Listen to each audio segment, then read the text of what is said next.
Hello, everybody. Hey, Chad. Hey, everyone. How It's are you? How great are to you, Evan? see you. Yep. I'm like one of those days where I'm just like, well, I'm got to get this carnivore strong thing off because I started out with that from last time, from Ah, Dave's and I thing. I got to build up a thing in StreamYard for us that'd be great. with our little, you know, color stuff and everything, which we Yeah. can do. Is your show with Dave Carnivore Strong? I've watched it a few Yeah. times. Yeah. Yeah. And then Chuck's on there too. And, kind of the three of us. And What about I did. the retired Bob? What's his name? Oh, semi-retired Bob. Yeah. Oh, yeah. Is he on that one?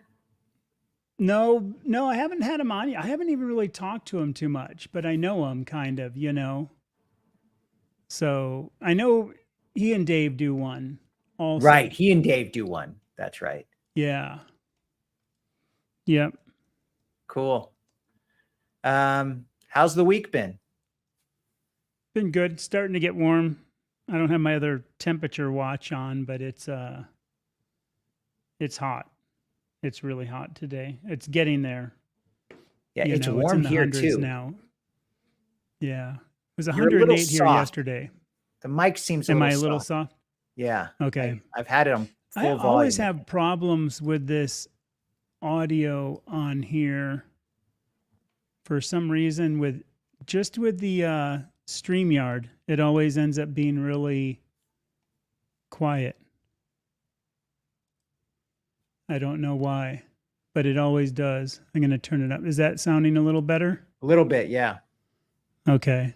Yeah. Yeah, Yeah. I don't know what it is with Ecamm and the hardware that I use, but I always end up with like quiet, I guess, stuff. Yeah. Hello, Beth. Hey, Beth. Great to see Yeah, you. I don't know. It's like I like hardware and I get along with it and I like tech, but for some reason this StreamYard thing keeps defaulting my volume back down all the time. Like I Oh, have to go in and interesting. reset it. I don't Interesting. know. I think What's been sometimes, going on? We're talking about overcoming difficult challenges in life. Funny, yeah. this is not an overcoming a big challenge, but yesterday, no, was it yesterday? 2 days ago, my wife got a flat tire. That's always a pain in the Oh, butt. Um, and and then of course you bring it over. We have AAA, but then we get towed to the Hyundai store, and that's $500 for two new tires. And then this is the kicker thing. When my wife goes to pick it up the next day, they're like, "Oh, we gave you the wrong price. We severely undercharged you." And she's yeah, like, right. "Sorry, that's the price I was given and that I agreed to." And they were going back and forth. Finally, they agreed to it, but I think they wanted to charge us like $800 instead of $500. And I guess that's, in the grand scheme of things, it's a relatively minor challenge. But Yeah. I think Carnivore helps a lot with patience, Oh, it and does. persisting. Yeah, it definitely does. I've noticed that a lot with just, I still don't like idiots. That's just the flat out truth. But I'm much more tolerant and I kind of think, well, they could have a bad day or they're just a jerk and they're the ones that are losing out in life. But it doesn't keep me going. I just like, oh, what an idiot, and just kind of laugh and move on Right. is Well, more how do my you thing rather what than just letting it steam my Twinkies, as I used to say, yeah. you know. I mean, patience is, as a rabbi, it's interesting. I don't know if I don't think, oh, somebody pointed out, yeah, the volumes are uneven. That's a good Yeah. point. Oh, I could turn down a little? Okay, I can do that. No, are we good though, or you could turn down a little? I don't see. I never. That's the funny thing about our end of it. We never really know. I kind of go off what the meter is showing. That it's Right, going up right. into the yellow, And I'm a loud talker. and As a I rabbi, can turn. I have the outdoor voice even when I'm inside. So I can Yeah, tend to talk loud. I know that. But it's like in Hebrew, The word for patience is savlanut, and the word for suffering is also savlanut. So it's the That's same interesting. root word. That patience is so hard and can be insufferable. You know, we lose it, and I think when we're going through a challenge, we want it solved right away, right? I mean, my wife wanted those Yeah. new tires on right away. She didn't want to have to sit without a car for a couple of days, but that is what Yeah. it is. You know? Yeah. You know, talking about the voice, the funny thing is all the years in the islands, like when you go on a boat, you first get on the dock, you know, where you're on the dock getting people moved over and stuff. And I was always that guy who was the aloha, everybody, you know, and doing that. That was actually because I was really good with that whole public, Nice. you know, kind of thing. So I did a lot of that. Yeah. You got bring the aloha I spirit. always liked it. Yeah. I mean, you know, it's fun. People are coming there to have a good time.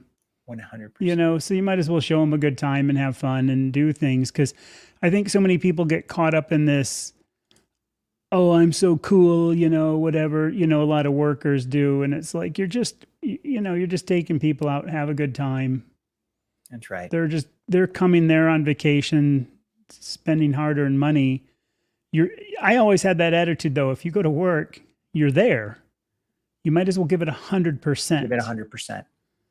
I agree. And it's going to come back. And I think this fits into what we're talking about too, with the mental thing. It's like, it's easy. And we talked about that with even the title, kind of like, you know, how easy is it? Some things are easy, some things aren't. Getting over my father will never be easy. Getting over whatever, I broke a favorite cutlery or glass or something of mine. You know what I mean? Like something small where you're like, oh, but it still aggravates you. It's like you move on. But I think letting things build up and rage inside you too, or keep building up, or not trying. How am I trying to say this? Sometimes we just have to step forward and say, okay, I'm going to try this. Even if we can't make it happen, we can try. And even if that try takes 30 days, 60 days, 90 days, every day we get up, we approach it with the best outcome. You know, today's a new day. I'm going to get up and make it happen. Because you and I are big on the mental thing of this. Yes. I think that's one thing we share. This is more of a mental trip journey than just shoving meat in our face and swallowing it. Well, you're a little older than I am, but we're both, like, I'm sort of on the cusp of Generation X millennial. Like, you know, I was born in 1978. So I'm sort of technically Generation X, but really I was the youngest child and so forth. But I have people who are younger than us, they are not as big risk takers. There's really interesting, like if you actually look at all the big, like Silicon Valley businesses, these people are all now in their 30s and 40s. Younger people are much more risk averse than people our age. And I think some of that is just like this overprotective parenting. You know, I was sort of the first generation of that little bit overprotective parenting, but compared to how I am with my kids, my parents were like, yeah, we won't see you till, you know, evening time. And that affects people's willingness to take action. They want to do what other people tell them. And that's, I mean, we carnivores, we're a little bit nonconformist. So we already have that personality trait, but it is, people just don't take action as much. I'll have to look up James 124 exactly. I know kind of what it is, but you know, it's interesting because we put these plug things in the house. You know, my wife was more conscious than I was of. You know, I was never like worried. It's like they're not going to fall off the lanai, or they're not going to do this, and the plug-in things. And I remember my brother telling me to take this weird little metal thing and just put it in that slot. And I remember going up there when I was little, and he actually made me like put a piece of metal in the outlet, you know, and of course just zapped the heck out of me. We did that back then. Yeah. Yeah. And that's the kind of stuff, you know, or it's like touching electric fences or doing stupid things like that you would do on purpose to see who could hold it the longest, you know, things. And I think with that risk too, I wonder if sometimes that's what makes some people have a harder time just doing it. just making it happen. Fear. Yeah. Because I know a lot of, when I look at the age of a lot of people, like, you know, in that 40 to 60 range, are a lot of the people that I, you know, have on the channel. And I think a lot of them know that sometimes you don't want to do it, but you do it. Yep. And then you kind of work through it. And even if you kind of whatever, I don't want to call it fail, but even if you kind of mess up and it's not quite right, you just keep getting back on and doing it. Yes. I think that's the big, you know, the big side of it. But It's it so was true. interesting today in the Bible study, because Friday mornings I do Bible study every morning. So the guy today, we were talking about some other stuff and Acts and stuff, but one thing he brought up is you're not alone. Don't go through things alone. You know, for us, our faith is that base. And this is a big thing because you don't have to go through it alone. From my perspective, Jesus went through everything that we've needed to go through. You know what I mean? Yes. So that can be my faith thing. And also, you don't have to go through it alone, that, you know, not only is he there, but if you have other good brothers, sisters, family, something to fall back on, even good friends that will support you. Even if some of my friends would be like, you know, unpurposely tempting me and being, you know what I mean, in a funny, malicious friend way, Of course. you know, trying to always bring me whatever my favorite treat was. That's just how some guy friends are. But I think there's a lot of other people that would support you and say, okay, yeah, we can clear this out of the house if we need to. And I think that also comes back to that navigating, like knowing who you're around. What do you think? 100%. We shouldn't go through things alone. We need community. Yes, we get people give us a hard time here and there, but absolutely. I mean, I like, you know, I just celebrated 15 years at my synagogue, and I looked back at the first sermon I gave, and it was like July 4th weekend of 2009. And so I kind of took the theme of Independence Day, but I talked about interdependence, and that we truly, you know, depend on each other, especially in a community. That's what we should look for. Yeah. And I think that's essential to resilience, to taking risks, to doing that. I mean, you have to take risks in life, and community is a way of buffeting us, of supporting us during those times and encouraging us and being there when we fall, because everyone falls. That's Yeah. part of our theme today, you know, overcoming, navigating through life changes. Yeah. Nobody really wants change. I mean, if you're in a horrible situation, but even that, I mean, this is psychological, but people get adapted to bad circumstance. So even people in what we would objectively say are miserable circumstances often don't even want change. So change is hard, and resilience and community help us through it. And Carnivore Yeah. obviously helps us stay patient and focused through that. Yeah. James 1:24. Consider it all joy when you encounter various trials, knowing that your testing of your faith Beautiful. produces endurance. Yeah. And I think also, you know, with that, navigating this life changes things and not being alone, this whole carnivore community, for the most part, there's going to be some people out there trying to take advantage of people. They're going to see, you know, a way to target and get money off people. I don't doubt that. Of course. But at the same time, I think you can kind of weed yourself to who those people are and what they're about and what they're, you know, doing. And even all these other people online, there's so many lives, even from, you know, the couple that we do and all the other people that do them through various times in the day, even if they're smaller channels, you know, a lot of them, you know, a couple guys out there are doing them for whatever, an hour, 2 hours a day. And you could just drop in and say, hey guys, I'm having a tough day. Yes. You know, this thing happened. And you know what? Those people that are on there with whatever, a few people watching are going to be like, hey, you know, I understand, I can help you. And we know that there's a lot of side talk all the time in the comments. And 100%. I think that's where we're never alone. Reach out to, there's so many of us out there. You're so Reach out. right, Chad. Reach out in the comments. Just say, hey, man, I'm having a real tough day. What's your thoughts on this? So powerful. So, and I think you're right that in the carnivore community, I've said this a few times, people are so giving and generous. I was listening to some recaps I think it was on Carnivore Soldier. My buddy Hmm. Larry, there was a group talking about people who were in Austin for Hack Your Health, and Yeah. the amount of time people like Dr. Chafee, I mean, these big celebrities in the carnivore space. I don't know if they're big celebrities in life Yeah. generally, but they're big celebrities in the carnivore space. And they were normal people having normal, long, meaningful conversations. And I have noticed that too.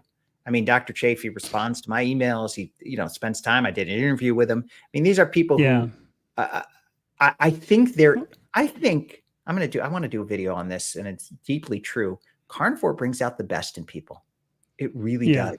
I don't know if it's clearing out all the stupid inflammation from carbs and the agitation, or somehow, I mean, this is my own sort of theology. I think people are basically good, and the world corrupts us. Obviously, that's that we share in our faith, but there's a goodness in people that I think with the proper human diet, more of it comes out. Yeah. I was the other day, Sean from Intentional Carnivore, Oh yeah, the guy I was on the phone with him the other day because we've never really hooked up. So we finally got a chance to hook up and talk. nice. Because a couple of his early ones, he had a Bible and he's quoting stuff, and he actually has like degrees in, this kind of stuff. And so I knew he was pretty legit just by the way it wasn't a prop, the way he brought up and the way he could say stuff. And I was talking with him about it. We were laughing about hard times. And it was so funny because we had all these common things, and we had a good laugh because I've got a hole in the ceiling in my kitchen because we had a huge water leak that, took out a bunch of stuff. And our stovetop broke too a little while ago. So we got to wait and get that fixed. Well, just before that too, like in November, there was a storm here, and my wife was driving in our car, and a tree fell on the car while she was driving and totaled the whole front end out. Oh, And of course I did a video on it actually. Maybe it was even longer. Maybe it was a little farther back than I remember, come to think of it. Maybe it was. But I did a video how I was freaked out, but I was also very calm. It gave me this ability when I got a call from her, like the second she said, "Hey, we're okay." And I, right then, what that conversation's going when they're like, "We're okay, but this happened." yeah. And it was so funny because he was talking about that because he had a bad car accident. His stove went out and he's got to repair a bunch of other stuff in his kitchen. And I was laughing. I go, "Yeah, dude." And my problem is, I go, "Our fridge is like making this noise now." My wife calls it laughing, and I don't know what it is. I go, "But I bet our fridge is going to die." And he started laughing. He's like, "Oh man, if my wife could hear that." He goes, "Just yesterday, I said, I think our fridge is going out." So he and I have all these funny things in line that are just like so close. Yeah. When things keep going and getting tougher, it's like, Well, did you see that with Dante Ferrigno? He got in a car accident on his yeah, I way saw to that. the airport. I mean, that was heartbreaking to me. I mean, I know he obviously can't talk about it, but I mean, he was going to be a huge celebrity there. I mean, so many people got their start from Dante, and then to Yeah. have to deal with, and I thought his response to it was so powerful. I mean, he gave a very faithful, this is, Yeah. this, God's with me through difficult times. I found it very moving. And I think what you just said reminded me of that we get through these times. Faith is such There's a reason. part of it. There's always a reason, I think, for everything. And that's, so true about it, because it's like, shoulda, coulda, woulda, should have invested in Bitcoin, should have done this. I should have started this channel 5 years ago, but I wasn't ready. So for whatever reason that God said, "Okay, this is time you do this," was for a reason. Whether when I was in the first probably year 2, 3, part of 4, I was pretty hardcore. I mean, I'm, Lion, I did Lion for basically 3 years. Yeah. And I was one of those dudes like, you can't milk beans, so don't be having coffee, don't be having, that kind of stuff. Mm-hmm. But at the same time, I also knew that what I came through is a lot of trial. And I don't know if I would have come across wrong or whatever else, why I started here. Why did you start? You've been doing this longer than, some people that have started. You and I have been in the years. Yeah. It's like why, how, what. You can't second guess it. No, you're so right. You can't. And even if you're not a person of faith, I mean, we're both people of faith, even though they're slightly different faiths, but I think this is a good attitude to go through life for anybody. It's Yeah. almost an attitude of acceptance and humility. We don't know why things are the way they are. We don't know why we started at this time and we have this job or we didn't get into this school. That's on my mind. Yeah. But if you accept that this is part of a larger plan and you just keep doing what you're supposed to do, just do the next right thing, even if you don't believe it's intended by God, it's still a healthy response. It's very Well, pragmatic. It is, yeah. And this with Beth, like she's saying, I'm alone, isolated, but there are both advantages and disadvantages to that. My brother, Beautiful. which is sorry to hear about your brother going in the hospice. That's a tough one. Mm, I it's I very guess, hard. being alone, isolated, at least too, I know we see online, you always have this place, other places, at least to drop in. And sometimes Yes. I'm a loner. When I moved around, like when I moved to Central America, I just packed up my bags and left. I didn't have a friend with me, didn't really know exactly what it's going to entail. The same thing going to other places, I'd get there and I'd kind of figure it out. Mm-hmm. I think sometimes that makes you grow stronger because you are alone, because then you really learn to deal with it. And it's something you can't just kind of let go on to other people. So I do think Yes. there's some advantages. And Yeah. again, we're always here for you too, Yeah. Beth. I think Beth, you it know sounds that. like you're going through a rough time. It sounds like you're a wonderful sister and you're being there and Yeah. that's doing the best we can do. It's imperative. I'm diligent in the world and staying on track with Carnivore. Yes, that will help. That will help. I mean, That's you the know, thing. And I always 58, said, it's like, it's yeah, the people in my synagogue, they're the heroes because I get to see people going through such pain and loss and human beings have an extraordinary ability to cope and to heal. yeah, And I think that comes from God. But again, it's a very pragmatic belief. You can get through it, even if it doesn't seem like it yeah. now. Yeah. And she's saying she's spilling guts here. Well, we're always here for you. I mean, I'm a weird guy because of my medic background. I'm pretty weird when it comes to death. It doesn't bug me, unfortunately, which is also fortunate. Like I'm the one that found my uncle across the street who had died. He'd been dead about 4 days, and I'm the one that found his body. Oh. And the only thing that bugged me about it back then is he's an identical twin to my dad. Oh. And that kind of was weird. But I remember calling it in, and just saying, hey, you you're gonna have to come out, send whoever because I've got a dead body here. And they were like, it's dead. And I'm like, oh yeah, it's. And even when they came, they were like, are you okay? Are you okay? And I'm like, no, I'm okay. I used to. And the second I said, yeah, I used to be in the FD and used to do EMS calls, all the time. So I'm pretty. And they were like, oh, okay, they kind of understand because you get used to it. But it never takes away the true heartfelt, deep issue. You still care for those people. You still care, for what happened. You just learn. It's again, it's like repetitive, hard stress that you learn to deal with it. And repeat times, you get stronger and stronger with that. Well, So it's like absolutely. you don't necessarily have it go away, but it is one of those things. I know it sounds silly, but the longer you go through it, I guess So the true. easier. I don't So know. true. I don't know what I'm trying to say. It's not easier. I guess you start You to get used learn to from it. it. You start to learn from it. Yeah, yeah, You're not afraid. We fear the yeah, unknown. We don't fear. I actually heard this on a sermon I was just listening to, and they were saying, we don't fear snakes. We don't fear sharks. Well, you certainly don't fear sharks. I know no, I that. don't fear sharks. Yeah.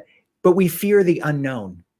We fear, once you've gotten used to things, it's not, you're not as afraid of it anymore. Now, obviously you should, if you got hit by a car, you should be afraid of cars coming at you. I mean, there are certain practical things, but in Yeah, general, you get used to things over time and that reduces the fear. yeah. Like public speaking is a great example. I mean, everybody's Yeah. afraid of it the first time, but the more you Oh, I do bet it, you're so relaxed to it now after all your years of being up there. You don't get up there and, I learned that in speech class. Don't ever hold the paper, set it down so people can't see it, that's right. shaking, and you learn those things. That's right. That's right. Mark was talking about this. I actually saw that too, Mark, with Dante when the mics went out, because I did watch that 3-hour stream. Was it a good stream? I can't watch. Yeah, it was good. I put it on it. I don't watch it. I listen to it is what I should say. And it takes me about 2 days to watch it, because I'll put it on, and then like when I'm doing dishes, I can kind of do it. And when I'm cooking, I can do it. And then, so that's kind of what I do. Yeah. Yeah. Like in the morning, sometimes if I can, I'll put it on. So I tend to catch like these 20, 30-minute chunks throughout good. the day. So That's kind of how I tips watch. In there, some good conversation. No. I thought it was just interesting to have the wide variety, and I don't hear Philip Ovadia enough, because I really like his stuff, the heart guy. And I like Dr. Kiltz's just effervescent, energetic attitude. Yeah.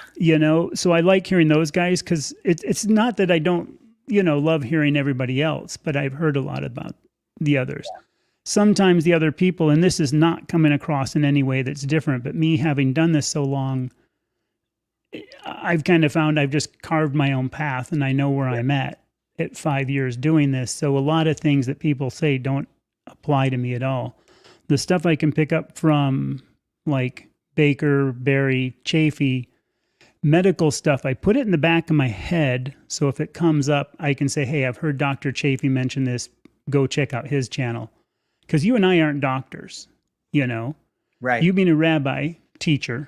Yeah. You can pull in all these great things that you've done. Me, with my experience, I think just worldly experience working with so many things, I can try to pull in my experiences and my love for people, which I think shows in my comments. I'm always, really taking time with everybody and do it. And I don't want to give medical fact. I'd rather say, look, go to a doctor, get this done, or here they have said this, but look into this. Because I still think this is really simple. Yes. You eat meat, you test, and you test, and you test, and then you test, and you find out what works for you. But you and I come from this mental side, but this is a tough journey. Oh, very. And that's who it is. It's somebody to talk to that's been there, done that. Yeah. Yeah. It's simple, but not easy. That's why I always this is the simplest way of eating known to man, but getting to it it takes a little effort and takes a little bit of discipline. Although I did a video about discipline, and I basically said, you don't really need discipline. And it was a little bit tongue in cheek, but the idea was, if you have a powerful story, if you have a vision of where you want to go, then discipline comes naturally. It's not something you have to just feel like externally imposed. It can emerge out of your out of your story. You're guided there. That's how I think of it. It's like parenting. Like, it can be hard, but you don't set out these rules. Well, I'm going to spend X amount of time with my child every day. You do what you need to do as it comes naturally. Yeah, you need the discipline to say, I'm going to do this, but it doesn't have to be a rule. Right. And I think that's these life changes. Like, when you have somebody that comes to you and they're going through a troubled time, say with marriage, which is huge, bigger than carnivore. I would think you and I would agree on this. God doesn't care what you eat. He cares that you obey him, worship him, do these things. He doesn't want to see us arguing with other people. It's fun to poke at the vegans because they poke, whatever. But I don't care. I think two people have to realize this is where we're at. What matters is relationships. What matters is our love for one another. And I do think this helps us, as you've said, I've said, many times. So what are your thoughts, kind of taking those things, like when you counsel somebody or talk to somebody about their marriage, and you compare that with carnivore, maybe, how would you tell somebody to get through this? Oh, marriage is extremely difficult and every situation is different. Now I'm going to take a little joke. This isn't really true, but Yeah. it was true when I first started. But I always tell people I'm the worst marriage counselor because I always side with the husband, just because I'm married myself. But no, I don't. But the truth is very hard. Marriage counseling is extremely difficult because every situation is different and people bring so much into their marriages from their parents' marriage. If they're, sometimes people raised by a single mom or single dad, even if it's extremely complex.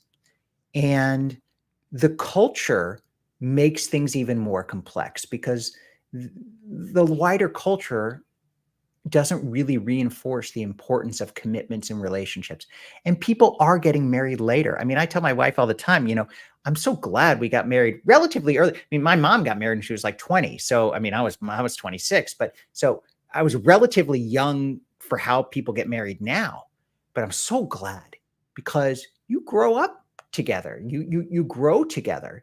And now oftentimes people come and they're like fully formed. And so what I try to do is just listen. I do a lot of listening. And one thing that this has worked well is I try to tell couples that are having a difficult time, bring back to mind what brought you together. In some ways, return to your best self, return to that moment and try to recreate that. There is something, if you got married, there's something bringing you together. There's some spark. And yes, real life gets in the way. You're not going to be in bliss all the time. Any married couple knows that. But at least try to reignite that and try, in Judaism, we have the Sabbath, and every Friday night, Shabbat dinner is supposed to be a taste of heaven. And it's a way you're supposed to return to that original joy, that original spark of life. And I think marriages can do that too. Try to create those. It could be date night for people, reignite that spark. And that helps sometimes. And sometimes things are too hard, I mean, I've certainly seen many couples get divorced and it's very sad, but you have to try to return, bring back that original story. That's what I try to get couples to do. And then if it's too hard, I mean, I'm not a licensed therapist. I'm not a licensed psychologist. And I do know my limitations. So I'll then you turn it over to a higher authority on earth, and that higher authority has to answer to somebody, eventually off the earth, I guess you could say. That's right. And that's kind of what I was hoping you would mention too, is that everybody's individual. We all have to work this. And this is this navigating our life, where we come from, what was our upbringing, were we told to finish everything on the plate no matter what?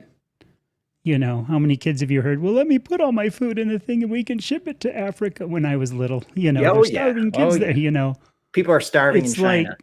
Yeah. And I think that's the key with this too. There is everybody wants a miracle answer. How do I fix this? And even something so strong as married, like you married this person and we're not married to Carnivore. How do I fix this? You love that when you got into it. How did it fall apart? The same thing with this. It's like, there is no miracle answer. I don't know why this is happening, but you're going to have to keep trying these things and find out for yourself. And I sometimes think there's these outside sources, and I've said this a few times. If you go into a store and you've got a real bad craving for bakery stuff, and it does something, just to have a sample, just one bite of the donut, you're kind of feeding that, temptation. Mm-hmm. And even if that's like something that some people can pull off and you shouldn't be doing, you do, and it just keeps it right there. It's like picking a scab when you're a 7-year-old boy and it never heals, It's just always going to be there. Yeah. I always say there's 2 doors to a grocery store. Walk in the one without the bakery side. Agreed. If you have to. Agreed. Cravings if never you have go to, away fully. Yeah, if you have to go there after the bakery's closed, you're not going to smell the fresh bakery. There's things you can do that will help do it, and it might take a change of pace. And I've said this about movies. If you're used to having popcorn every movie night and you have a Friday night movie night, Move it to Saturday, because even that break of a day might get you out of that break of the routine of having to have that popcorn with a movie, and just don't make it for that. Or have it at Saturday at 3 o'clock in the afternoon, where it just doesn't seem right to have popcorn as a snack because you haven't eaten. There's something to break those too. So I think not only that navigating things and getting through things, it's tricks that we can do, maybe, if Yes. that makes sense. Yes. We have to have tricks. I mean, I, I don't believe anybody who says that they don't have any cravings anymore. Like maybe if Yeah, you've been carnivore for 50 years, I guess, but I don't believe it because maybe. you know we're surrounded by things, um, and it's just like I don't believe any guy. I don't know if this politically correct, but if you're a guy, even if you're married, you're going to see an attractive woman. It is how it is. It's Yeah, you control your instincts. That's just how it is. yeah, We have certain we are designed or evolved, however you want to believe it. And so that's not the challenge. The challenge is your behavior and figuring out tricks. I think tricks are so yep. important. You know, um, get it if you can. I mean, I can't because I got kids, and same with you. I can't get all non-carnivore foods out of the house. That would be not fair to my whole family. Impossible. But, Yeah, if you live alone and that's a temptation, get rid of all the non-carnivore foods. That's great. yeah. Well, It's it's funny you say that. My wife was pretty good about, like, when we first met and me working on the boats, and she knew I'd get hit on a lot, like almost every day. And it is funny because you almost get used to seeing, hotties oh on the yeah. boat, and it almost just becomes like whatever because you're just focused on your job. Well, that's But like you interesting. said, it's always there. It's how you handle it. Yes. Because some of the stuff, the advances we would get being boat crew on the boat, and this sounds tacky and this isn't me, but this is just the reality that they want to hook up with a scuba guy or they want to hook up with something on vacation Yep. for this fling on Maui. And it's like they leave nothing for the imagination, you know. And you're just kind 100%. of like, I go, look, man, I'm happily, I'm probably the only dive guy that carries a Bible, so Yeah. I'm the wrong guy to be throwing this on. And Yeah. it's just one of those things, though, that if you worked at a bakery or you worked at a place that made a bunch of stuff, being carnivore could be really hard if you have a food addiction. It would Yeah. be insanely hard. If you work in hospitality at a restaurant, Yep. that has this stuff, I could see it being extremely hard. Yeah. And I think, too, that's where those underlying factors of what, I guess, again, I don't know what I'm trying to say is like, what do we have in our background that does that, that allows us? For me, it was easy. We homeschool our kids, we work from home. So I'm not out and about and I can just avoid those things and I know what to do. I can go out and hit the stores the very first thing at, 8 o'clock at Sam's, get my meat on sale, throw it in the cart, get out of there. Yeah. And I that's think I those kind of think things. everybody has to make some sacrifices to be a carnivore, but some people have to make. I think back, I've thought about this a few times. Like when I first started at my synagogue, I used to go out to lunch with people all the time. And it was really good because I got to know people. Yeah. Now I don't do that anymore. And a little bit of me feels guilty, but this is a different stage of life. And, when people want to go out with me, of course, I'll do coffee, I'll do, so but it was really useful at that time. And the sacrifices we make, the decisions we make, there are certain right times for things to sort of know what season in life you are, you know? And I think everybody has to make certain sacrifices if you Yeah. want to be carnivore. Some are bigger than others. If somebody, works at a bakery and now they have to start changing their whole way of life, that's tricky. So you kind of have to also try to put yourself in circumstances. You have to make priorities. I mean, that's a big thing. Like I could have gone to a much larger synagogue. I'm in a big synagogue, but I had opportunities to go to the mega synagogues and, would have maybe a little more money, but I thought to myself, no, my quality of life, the kind of, I'd rather live a little bit more simply and stay where I am near my family than do that. So it's kind of like, what's your top priority? What are your, there's a few of them. And then Yeah. you're willing to sacrifice other things to keep those. That's just how the world works. Yeah. Like our church is about, I think, 8,000 people, the Mhm. main one. Then there's some outer, satellite ones, and that's what we go to. So it's like 220 people. And I like that That's good. smaller, intimate connection because you do get to know everybody, you You know. do. And There it's are one of those advantages. things. I still get asked sometimes, "Oh, are you going to eat?" Because we're pulling back on the dinners for the other thing. But we have dinners in between the 4 and 6 service, and I usually work the 4 o'clock service. I'm on the security team there, Yep. and so it's like, "Oh, are you going to eat?" And it's like, "No, don't eat." That, and then a few people kind of get used to it, and they're like, "Oh, that's right, yeah, you do that only meat thing or whatever." But people still like, "Oh, aren't you going to eat? Aren't you I going?" bet. It's just a common take care. Yeah. Yeah. Yeah, I I like Beth. She's great. But Chad, She's always around. have you noticed how long have you been working at security at the church? Not very long, Okay. I'd be curious, like over but I've been going you, to church since it started. okay. I'd be curious, like to see the evolution, like if more people are familiar with the carnivore diet over time. Because like you're in a position where you get to Yeah, talk with a lot of different people in a cross section of humanity. It's like the Uber driver test. Like I remember I heard about people started asking like Dr. Barry tells us how he would ask his Uber driver if they've heard of keto. And by like 2018, you had a lot of people who'd heard of keto.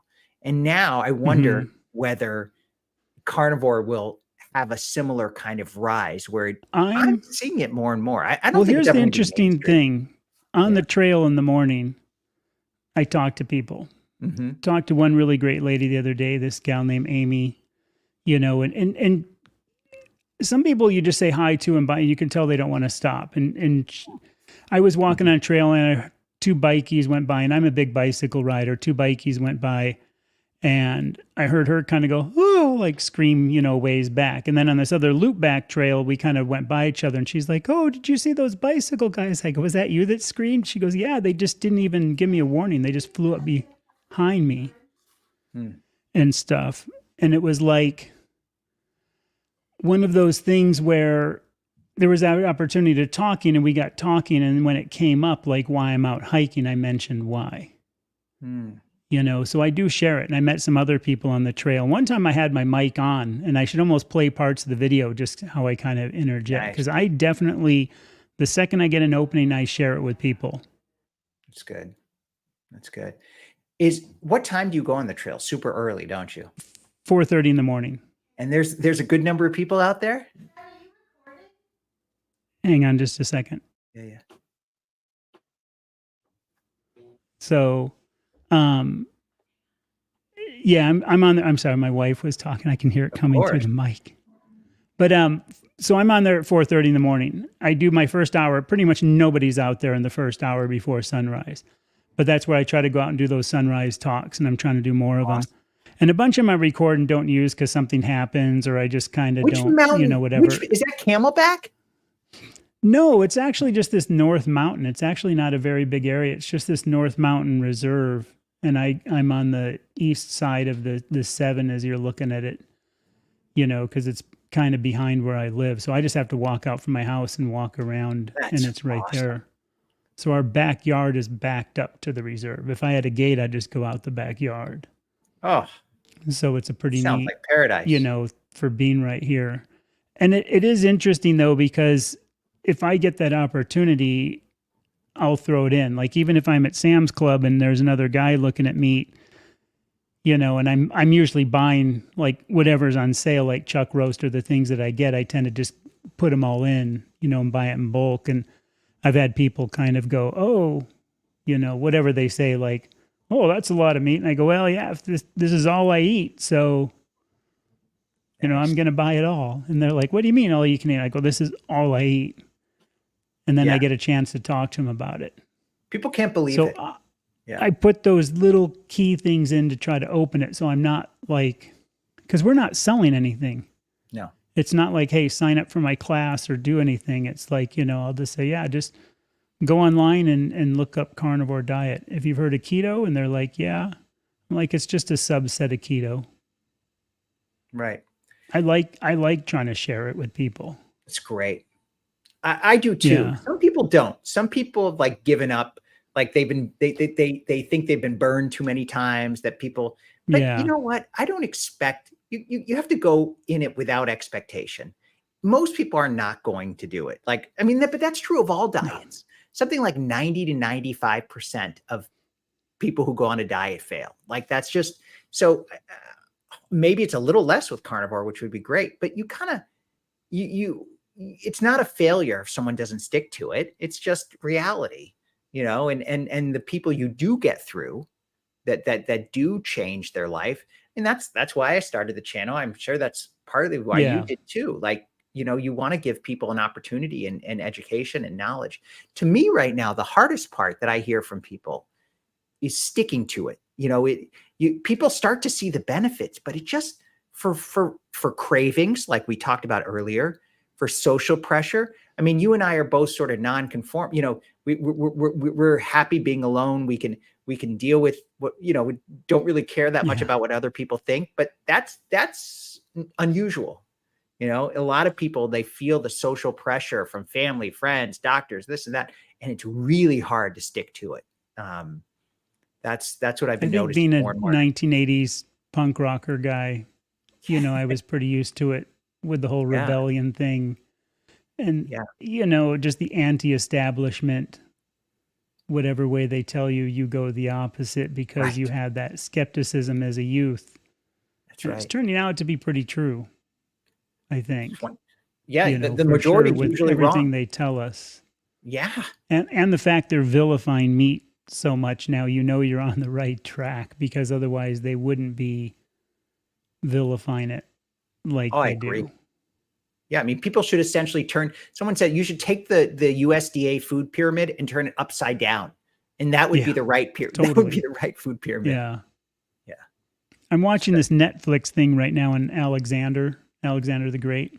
Oh. It's just like a Netflix series that came out about him and his, rise to power. And it's a well done thing. I like history like that. Yeah.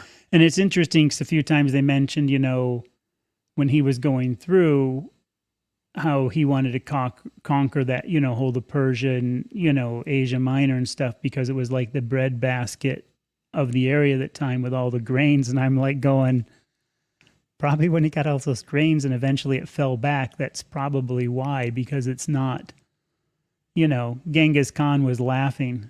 Exactly. At one point. It is interesting though, hearing that, how I hear it now with this different thing about all the grains and all the stuff, and they were pushing it. And where was that? Who showed this? I'm trying to think in my head. Oh, I remember reading about there's Genghis this girl. Khan. His troops would eat every 5 days, and they would eat massive amounts of meat. And then they would fast and fight and then eat massive amounts of meat again. Yeah. Yep. And his own personal army guys were quite large. There's this other girl, I think it's like Isabella Brown or something like that. I think she's got like 60,000 subs, conservative girl, blonde, younger.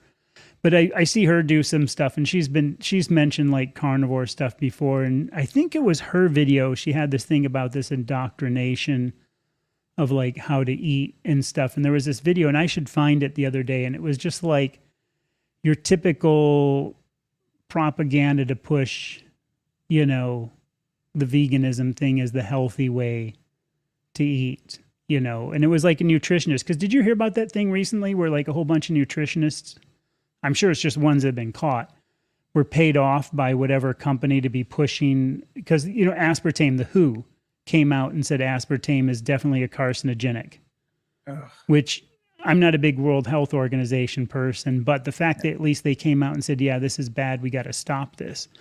Well, Coca-Cola and whoever else, PepsiCo, came out and paid these like massive, huge influencers to basically mock it and say, no, it's perfectly okay. And it was maybe about a week or two ago that this kind of popped up. Oh, I've got to look I it s- up. and it could have been older, and I just noticed it too. But it was like basically, somebody played all these clips of them like, oh yeah, this is perfectly fine, and that I think again it is Isabella Brown, but she had this thing, and it was basically like, I'm going to be really badly at messing this up. But there was this lady, and she's like, well, we believe in the diet that is all inclusive and encompasses everything, and everything is okay no matter, and it just fit the whole narrative of the other stuff. And it was like, yeah, and everything you eat is okay in moderation. And this thing, you don't need to be stopping eating these things. You can enjoy whatever you want, be it, and it was literally something like, I can't remember. It was like just enjoy the junk, or literally just enjoy like Twix bars and stuff if you want, because it's all healthy. And I That's was just so like, you got to be it's so kidding. hurtful. It's so Well, harmful to talk that way. I mean, imagine I the get people that are people addicted. That's encouraging in addiction. life. Oh, alcohol is great in moderation to a room full of alcoholics. I mean, that's horrible.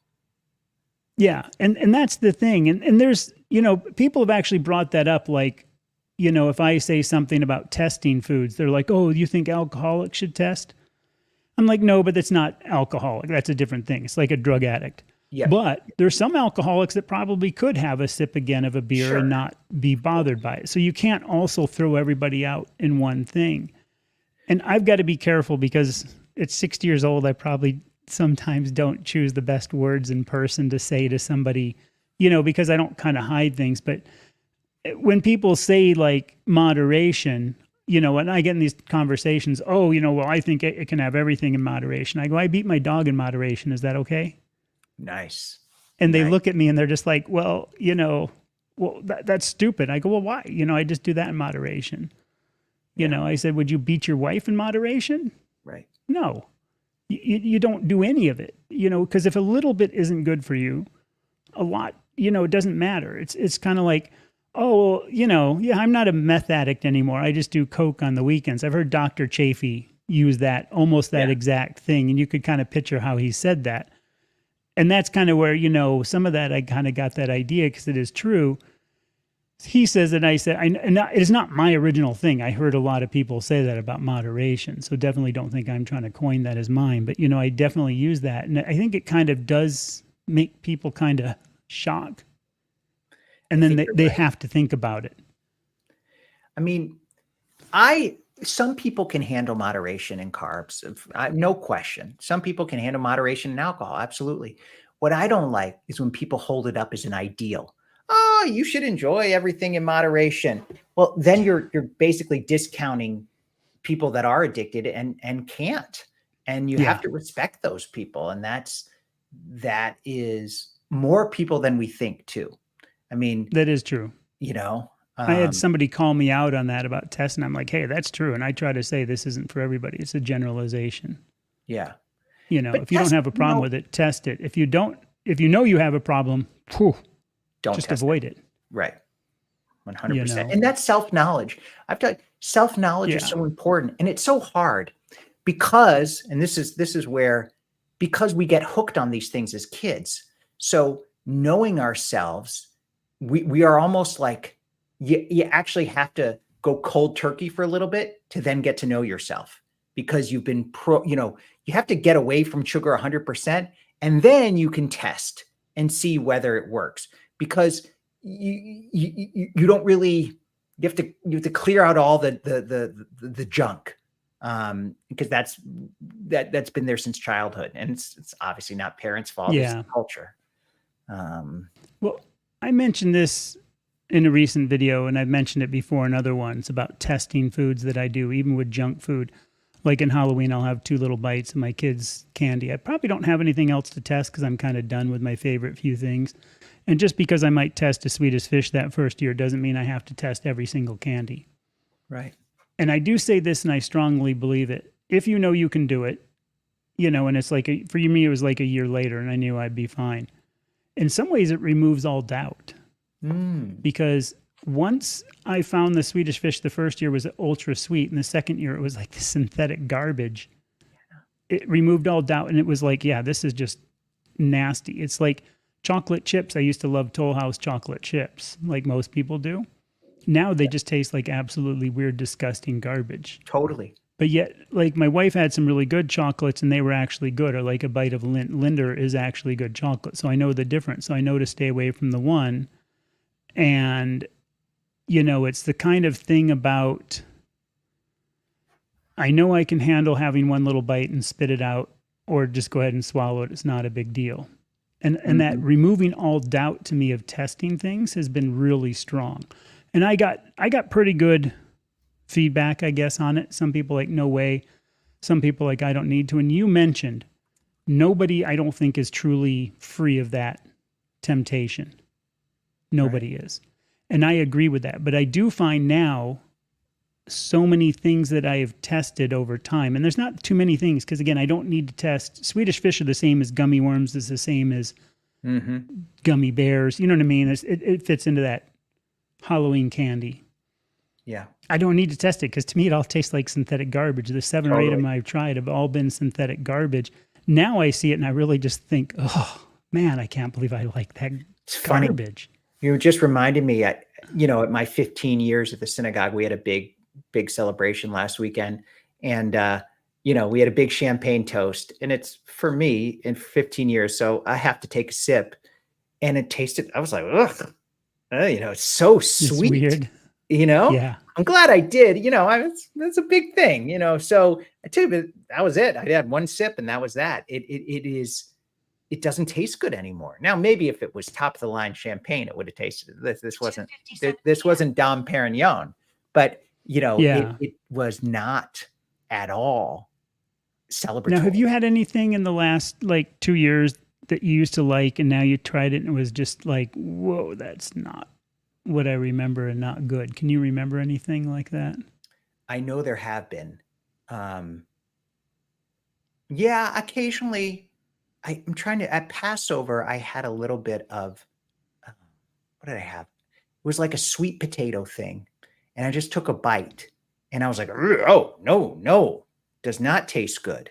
It was like a sweet potato mix. Casserole bake or something. Yeah. And something like with marshmallows on the top or something, one of those kind of things or something. I used to love sweet things so much. And I'm sure I have a sweet tooth. If I drank a Zevia now, I would probably love it. Because there is a sweetness to it. And it's not, but I don't anymore because it's a temporary. So to ask you, if you see a sweet potato thing, what are you going to think about it now? Is your memory going to fall to that? Oh, yeah. I remember just trying those a while back. Yeah. Where before you might have looked at it and go, oh, man, I remember those. Oh, I used to love that stuff. And that's what I think is that small mental psyche thing that just, it's like a switch. It's just a little switch that can switch it from, oh, I remember those to, oh, yeah, I remember. Oh, just recently. Yeah, no. And I think that's a strong, I'm that kind of person though. I'm that testy kind of person. Good. That has to know. That's good. We need that because I'm not. But the interesting, I have this visceral memory. I was traveling with my dad and we were in the airport. I can't remember which airport, but this was right when I started keto. And we went to Five Guys. And of course, I love the burger and everything. And then there were fries. I'm like, oh, I love those fries. And I remember eating those fries and they tasted good, but not as good as they used to. And then now now my kids we go to Five Guys, not a lot, but occasionally. I have zero temptation anymore for the fries. Yeah. It's interesting how that evolved. Yeah. And I don't really have that. And I've told people that over the years, like your first year going through the snack aisle, you can be like, yeah, I'm not going to do that because you're feeling good and you're like resistant. The second year might be like, oh yeah, no problem as you walk through.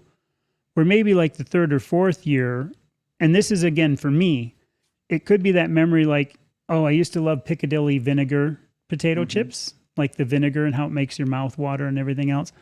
But now it's at that point where like, because I've tried some potato chips over the 5 years, once or twice, and both times it gave me real negative reaction. I'm just like, yeah, like it's actually this really gross negative reaction in my head rather than my old love of that. Yeah. The only other side of that is I do know that good quality stuff is okay. So I'm like, yeah, I just know to avoid it and not even try it. And I don't need to. And I don't think it's something you got to do for the rest of your life. I just found it interesting, and it goes back to this. I would say maybe not life changes, but it goes back to how do we get through our own thing? You could maybe just never care for it again or never want it. And some people are like that. Yeah, I'm good with that. But my niggling brain would always be, what is it like now? I remember liking that. Do I like it now? And no, I don't. It's interesting. Which I find strong. Yeah. It reminds you of where you've come from. And I do think this could be controversial, but I do think the longer you're carnivore, it's probably easier to test. Like if you're just, Oh, it is. I did not do anything before a year. Not to cut you off. I didn't do anything before a year. So go ahead, finish. I'm sorry. Right. No, that was my thought. I mean, it becomes, you're fat adapted. This has become your way of life. I mean, I even think if I took a sip of orange juice or even a glass of orange juice, I'd be fine. I have no desire to, but Correct. It's like my body doesn't need any of that anymore. And it's sort of like you can take I wouldn't even call it testing. It's like entering a different world briefly and then coming back. Yeah. And for me, it's like literally one teeny bite with the intention to spit something out. I don't need to swallow it. I just need to put it on my taste buds to see. And it's like, I don't think this last Halloween I had anything, and I don't see any desire to have anything going forward. This past season for Easter, it was the little Cadbury eggs that are pastel color that are hard chocolate inside. Oh yeah. With a little crunch, and I tried one and it was just nasty. And that was about it. And I don't even think next year I'll be doing anything except for Christmas. I always will try like maybe something. And this year it was like one bite of cinnamon roll because I haven't had cinnamon rolls in like 4 years that I remember. I might have had it once before, but I don't remember. But it was like nothing like I liked anymore. So there's pretty much no reason. So I'm kind of tested out maybe after 5 years. I'm kind of tested out because I'm also the kind that if there's 10 candies in front of me and I like one, I only want one that's my favorite. Why would I eat something that's my second favorite or third favorite? It's very interesting. That's how I've always looked at it. That's good. I like that. Yeah. Any questions? You guys have been, I know Chad and I kind of got on a roll, which was great. We had some great conversations, but if anyone has any questions. Yeah. We got on a roll about moderation. Well, always good to be with you, Chad. Yeah, for sure. We'll be back next week. Oh, yes. I think at the 12 o'clock works. We're going to figure out the times. If anybody has any thoughts, leave it in the comments of one of our, videos below. 12, 1, 2, I don't know. We're figuring it out. All right. See everybody. So take care.